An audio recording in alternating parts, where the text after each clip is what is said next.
Project ng Ekonin nina Jericho at Janine, sinisimulan na.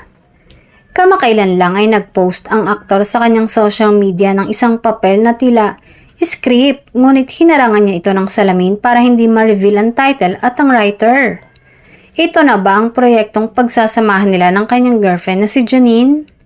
Sobrang excited na nga ang mga tagahanga ng Ekonin dahil sa wakas ay sisimulan na ang kanilang proyekto. Ang kanyang My Day nga ay nakatakip ang title ng proyekto pero halata namang The Love ang umpisa ng title at written by Irene Villamor na kilalang writer at director din. Sikat si Irene sa paggawa ng mga love story tulad ng 5 Breakups and a Romance.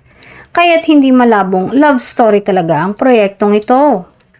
Mukhang nakakakilig ang proyektong ito lalo't pagbibidahan ng real-life couple.